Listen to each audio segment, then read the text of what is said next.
So Stone Soup is a group of, it's actually 20 streets. It used to be 18 streets, but we identify 20 streets as our neighbourhood. And it's about building a local-led, connected, safe community.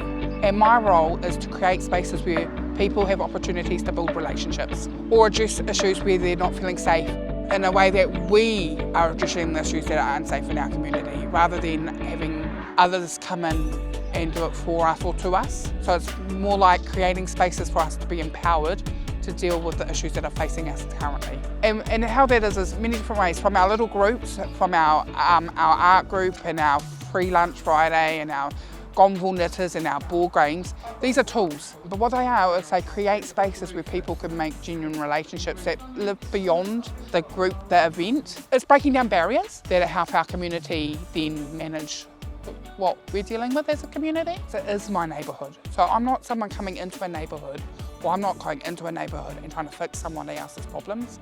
My mum lives in the neighbourhood, my nans live in the neighbourhood, my nephew and nieces live in the neighbourhood, my children live in this neighbourhood.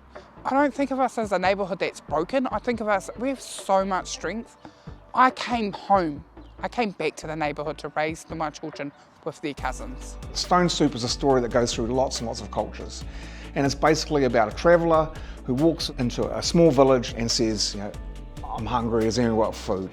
And people said, it's hard times, we don't have enough food for ourselves, let alone. He said, that's fine. He said, I'll just do my stone soup. So he pulls out a pot or cauldron or whatever it is, puts a fire on, puts some water in it and throws a couple of stones in it. They said, what are you doing? He said, I'm making stone soup. And it's like, you can't eat stone soup. He said, no, stone soup's fine, just needs a little bit of thickening.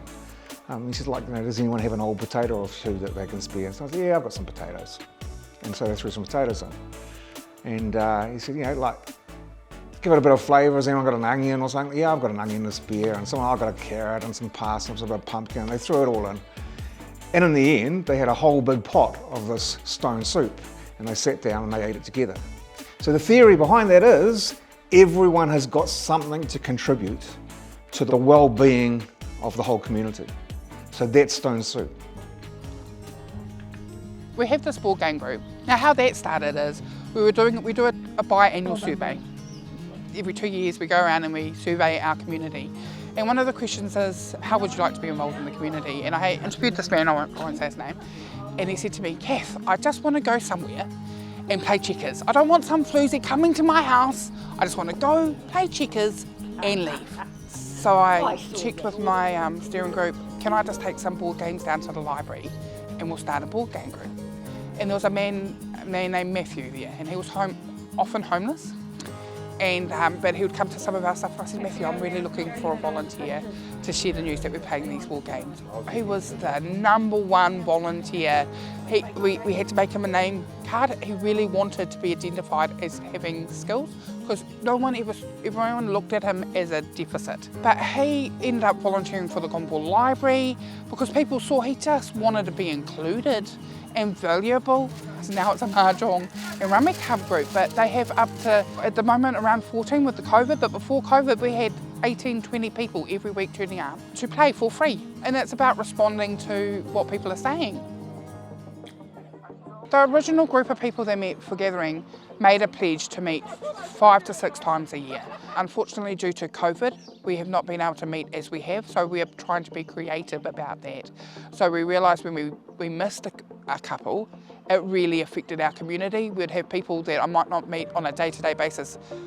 Super, when are we having stone soup? We have the gathering and we share kai, but we also have a drop and swap table. We also have the NTP ministry. We also have, someone from the kindy turning up. They have places where people engage with the wider support and with neighbours that they might not on a day-to-day or week-to-week time, and for some, that's the only way that they're engaging. So for this time, we're going to take a coffee cart around our streets, and we're going to have Easter eggs, and we're going to have hot cross buns, and we're going to have free coffee, and we're going to share the joy in a safe way while still keeping our community safe.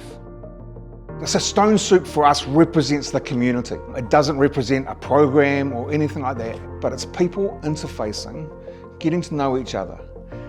And I'll tell you another story, and this is my really, really crudest way I can put the benefit of Stone Soup, is You're at an intersection in your car and someone cuts you off.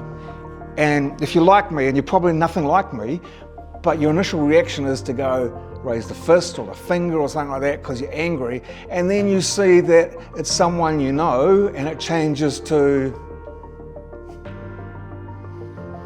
if we know each other, it takes the heat, it takes the mistrust, it takes all the angst and that sort of stuff out. And so that is just a bit of an encapsulation of what Stone Soup is about.